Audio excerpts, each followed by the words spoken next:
बिस्मिल्लाहिर्रहमानिर्रहीम। Welcome to PFAB YouTube channel. आज की वीडियो के अंदर इस ट्यूटोरियल के अंदर हम आपको सिलेक्शन कमांड सिखाएंगे। पहले सिलेक्शन के हवाले से आप जहन में रख लें, कुछ चीज़ें इंपॉर्टेंट हैं जो कि सिलेक्शन से मुतल्लिका है। पहले आप समझ लें कि सिलेक्शन होती क्या चीज़ है और इसका पर्पज़ क्या है। सिलेक्शन का मकसद ये होता है कि जब आप किसी टेक्स्ट के अंदर कोई चेंजिंग करना चाहें, कोई फॉर्मेटिंग करना चाहें या किसी टेक्स्ट को कॉपी करना चाहें, कुछ भी करना है आपने किसी टेक्स्ट के अंदर, तो उसके लिए आपको सिलेक्शन करना मस्ट होगी। सिलेक्शन होती क्या चीज़ है, जब आप किसी टेक्स्ट को सिलेक्ट करते हैं तो उस सिलेक्टेड टेक्स्ट के ऊपर एक बार नुमा बन जाती है जो कि जाहिर करती है कि ये मखसूस टेक्स्ट आपने सिलेक्ट कर रखा है और इसके ऊपर जो भी चेंजिंग अप्लाई करेंगे वो अप्लाई होगी, और इसके दाएं बाएं ऊपर नीचे जो टेक्स्ट मौजूद है उस पर ये चेंजिंग अप्लाई नहीं होगी। इसकी 5 कमांड्स हैं जो कि हम जनरली यूज़ करते हैं। सबसे पहले है अल्फ़ाबेट सिलेक्शन, नंबर 2 है वर्ड सिलेक्शन, नंबर 3 है लाइन सिलेक्शन, नंबर 4 है पैरा सिलेक्शन और नंबर 5 है ऑल टेक्स्ट सिलेक्शन यानी टोटल टेक्स्ट सिलेक्शन। तो सबसे पहले हम कर्सर को उस लोकेशन पे ले जाते हैं जहाँ से हमने सिलेक्शन शुरू करनी है। तो हम इस लाइन के जिस लाइन पे मौजूद हैं इसी लाइन के स्टार्ट पे कर्सर को ले जाएं और इसका फर्स्ट अल्फ़ाबेट है आई। तो अगर हम अल्फ़ाबेट सिलेक्शन करना चाहेंगे तो शिफ्ट राइट एरो या लेफ़्ट एरो करेंगे। शिफ्ट राइट एरो से अगर आप सिलेक्ट करेंगे तो नेक्स्ट अल्फ़ाबेट होगा, और शिफ्ट लेफ़्ट एरो से करेंगे तो प्रीवियस इससे पीछे वाला सिलेक्ट होगा।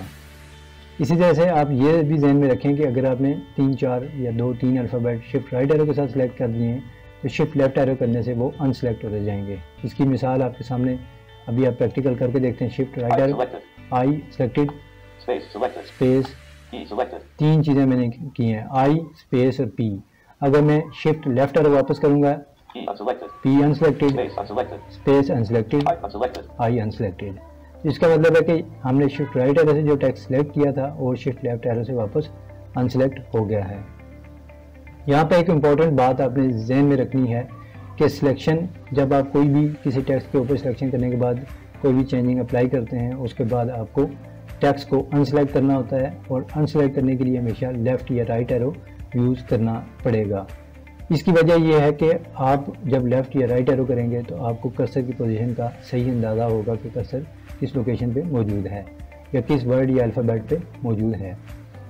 जब आप सिलेक्शन करेंगे, जिस अल्फ़ाबेट या वर्ड से आपने सिलेक्शन शुरू की है वो उसका स्टार्टिंग पॉइंट होगा, और आखिरी जो अल्फ़ाबेट या वर्ड होगा जो आपने आखिरी दफ़ा सेलेक्ट किया है वो उसका एंडिंग पॉइंट होगा। अगर आप लेफ़्ट एरो से सिलेक्शन ख़त्म करेंगे तो आपका स्टार्ट पॉइंट यानी जहाँ से आपने सिलेक्शन शुरू की थी जिस अल्फ़ाबेट से, कर्सर अनसिलेक्शन होने के बाद वापस उस लोकेशन पे आ जाएगा जिधर से सिलेक्शन आपने शुरू की थी।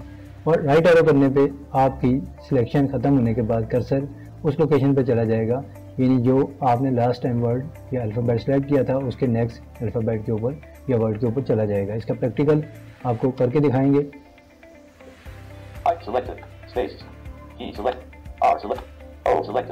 हमने आई से शुरू किया और ओ तक अल्फ़ाबेट को सिलेक्ट कर लिए। अब दोबारा इसको मैं एक ही टाइम में अनसेलेक्ट करता हूँ, लेफ़्ट एरो करूँगा तो सारी की सारी सिलेक्शन ख़त्म हो जाएगी और कर्सर वापस स्टार्टिंग पॉइंट पे आ जाएगा। लेफ़्ट एरो करता हूँ और गौर से यहाँ सुनना है कि हमने आई से शुरू किया था और ओ पे सिलेक्शन रोकी थी। लेफ़्ट एरो करता हूँ, लेफ़्ट एरो करने पे आई बोला है, इसका मतलब है कि आई से हमने सिलेक्शन शुरू की थी। कर्सर वापस अनसेलेक्ट होने के बाद टेक्स्ट वापस कर्सर आई पे आ गया। वापस सेलेक्ट करते हैं, वापस हमने ओ तक दोबारा सेलेक्ट कर लिया। इसी तरह से अगर हम राइट एरो करेंगे तो ओ के बाद जो अल्फ़ाबेट होगा कर्सर उसे के ऊपर चला जाएगा और जॉज उसको अनाउंस करेगा और साथ ही सिलेक्शन ख़त्म हो जाएगी, यानी आई स्पेस पी आर ओ ये अल्फ़ाबेट अनसेलेक्ट हो जाएंगे और जैसे नेक्स्ट ओ के बाद जो अल्फ़ाबेट होगा उसके ऊपर कर्सर चला जाएगा और जॉज उसे अनाउंस करेगा। राइट एरो करते हैं, ये देखें ओ के बाद पी था तो हमारा कर्सर पी पे चला गया और सिलेक्शन ख़त्म हो गई। नेक्स्ट कमांड है word selection. Control shift right arrow से नेक्स्ट वर्ड और कंट्रोल शिफ्ट लेफ्ट एरो से previous word. Control shift right arrow करते हैं, आई प्रपोज, देखें पूरा का पूरा वर्ड सिलेक्ट हो गया। फुल स्टॉप,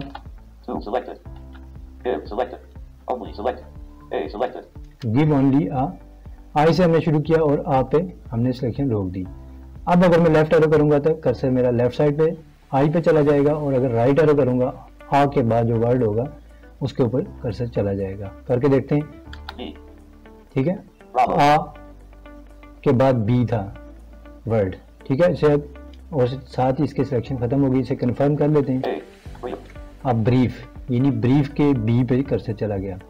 ठीक है, और सिलेक्शन साथ ही खत्म हो गई। अगर लेफ्ट एरो करता तो आई से मैंने सिलेक्शन शुरू की थी, तो कर्सर आई की लोकेशन पे वापस चला जाता। तो ये थी दूसरी कमांड वर्ड सिलेक्शन की। वापस कर्सर को शुरू में ले जाते हैं।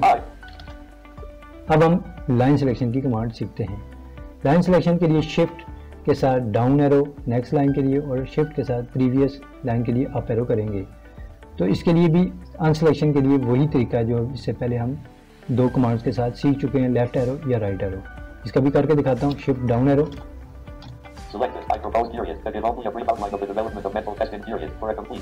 कंप्लीट पे मेरी लाइन खत्म हुई और आई से शुरू हुई। अब अगर मैं राइट एरो करूंगा तो नेक्स्ट लाइन के फर्स्ट अल्फाबेट पे कर्सर चला जाएगा और सिलेक्शन खत्म हो जाएगी। अगर लेफ्ट एरो करूंगा तो इसी लाइन के स्टार्ट पे जो आई था उसी पे कर्सर वापस आ जाएगा। राइट एरो करके देखता हूँ। इसका मतलब ये है कि अगली लाइन के फर्स्ट अल्फाबेट पे कर्सर चला गया। अगर इसे कंफर्म करना चाहें आप तो यहाँ पे अकाउंट से ये लाइन शुरू हो रही है, तो अकाउंट के ए पे कर्सर हमारा चला गया था। अगर इसी तरह से मैं लेफ्ट एरो करता हूँ, फिर मैंने दोबारा सिलेक्शन की है इसी लाइन की, और लेफ्ट एरो करके देखता हूँ। ये देखें, आई प्रपोज के ऊपर मेरा कर्सर वापस चला गया, यानी आई के लेफ्ट साइड पे कर्सर चला गया और सिलेक्शन खत्म हो गई। इसके बाद हम अगला जो देखते हैं, हमारी सिलेक्शन कमांड नंबर 4 है, वो है पैरा सिलेक्शन। पैरा सिलेक्शन में ये होगा कि दो या दो से ज़्यादा लाइनों का एक पैरा बनता है, जिसमें जो फर्स्ट लाइन होगी या वो मुकम्मल होगी या सेकंड लाइन मुकम्मल होगी। जितनी भी लाइनें हैं, फ़र्क करोगे हमारी 2 लाइनें हैं और 2 लाइनें मुकम्मल और तीसरी लाइन आधी है, तो इसका मतलब है कि हमारा 2.5 लाइनों का एक पैरा होगा। अगर इसी तरह से आगे आप ऐड करते जाएं लाइनों को, यानी कि आखिरी लाइन आपकी आधी होनी चाहिए, यानी वो मुकम्मल लाइन नहीं होगी। यहाँ पे आपने एंटर करके लाइन को ब्रेक किया, तो इसका मतलब है इस जहाँ पे आपने एंटर किया इससे पीछे जितनी भी लाइनें थी वो एक पैरे की शक्ल में कन्वर्ट हो गई। तो इस तरह से आपका पैरा सिलेक्शन होगी। कंट्रोल शिफ्ट डाउन एरो इसकी कमांड है। नेक्स्ट पैरे के लिए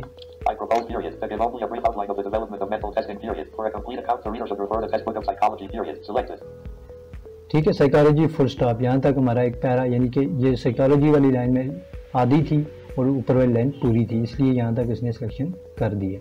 फिर कंट्रोल शिफ्ट डाउन एरो करूँगा। स्टेटस ऑफ इंडिविजुअल चिल्ड्रन, यहाँ पे मेरा ये फिर लाइन ब्रेक हुई थी, इसलिए इसने यहाँ तक ही सिलेक्ट किया। तो यानी कि जहाँ पे आप लाइन ब्रेक करते हैं वहाँ पे एक पैरा उसे कंसीडर करेगा। तो अगर मैं कंट्रोल शिफ्ट अप एरो करूँगा तो सारी सिलेक्शन वापस ख़त्म हो जाएगी 1 बाय 1, यानी मैंने 2 पैरे सिलेक्शन करने की कमांड दी थी।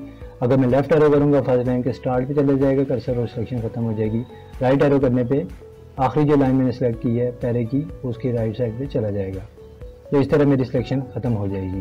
कमांड नंबर 5 के अंदर हमारा क्या है, टोटल टेक्स्ट रीडिंग, यानी all text selection. Total text selection यानी टोटल जितना भी टेक्स्ट आपने लिखा हुआ है, जितने पैरे लिखे हुए हैं, उनकी सिलेक्शन किस तरह करेंगे। तो टोटल टेक्स्ट के लिए आपको कर्सर को मूव करने की ज़रूरत नहीं है, आप सिलेक्ट ऑल की कमांड लगाएंगे कंट्रोल ए। तो आपका जितना भी टेक्स्ट होगा, चाहे वो 2 पेज हैं, 2 लाइनें, 2 पैरे हैं, 10 पेज हैं, 50, 100 पेज हैं, सारे के सारे सिलेक्ट हो जाएंगे। कंट्रोल ए करें। 8296 कैरेक्टर, ये मेरे ओवरऑल जितने भी थे सारे के सारे सिलेक्ट हो गए। अब अगर मैं इसे अनसेलेक्ट करना चाहूँ, लेफ्ट एरो करूँगी तो फर्स्ट लाइन के स्टार्ट पे फर्स्ट अल्फ़ाबेट पे आ जाएगा कर्सर। राइट एरो करूँगा तो आखिरी लाइन के आखिरी अल्फ़ाबेट के बाद चला जाएगा और उसके साथ सिलेक्शन ख़त्म हो जाएगी। ये आपको करके दिखाता हूँ। ये देखें, डेवलपमेंटल के डी पे आ गया। दोबारा सेलेक्ट करता हूँ, सिलेक्शन इसको ख़त्म हो गई है। अब दोबारा मैं राइट एरो करके सिलेक्शन ख़त्म करूँगा। पेज नंबर 4 और ब्लैंक लाइन पे हमारा कर्सर मौजूद था। जी दोस्तों, आपने हमारा ये ट्यूटोरियल सुना। उम्मीद करते हैं आपको ये ट्यूटोरियल पसंद आया होगा और आपके लिए इन्फॉर्मेटिव होगा। अगर ये ट्यूटोरियल आपको पसंद आए तो हमारे चैनल को ज़रूर सब्सक्राइब करें, लाइक करें और शेयर करें, क्योंकि हम आप लोगों के लिए तरतीब से ट्यूटोरियल मुख्तलिफ़ ऐप्स के ऊपर जॉस स्क्रीन रीडर के साथ तैयार कर रहे हैं। अगर आप इन ट्यूटोरियल की सीडी हासिल करना चाहते हैं या ट्रेनिंग लेना चाहते हैं तो हमसे कांटेक्ट कीजिए। Country code 92, city code 051, number है 2253-775 या 2253-803। WhatsApp number 03455335-195। Email address pfab.station1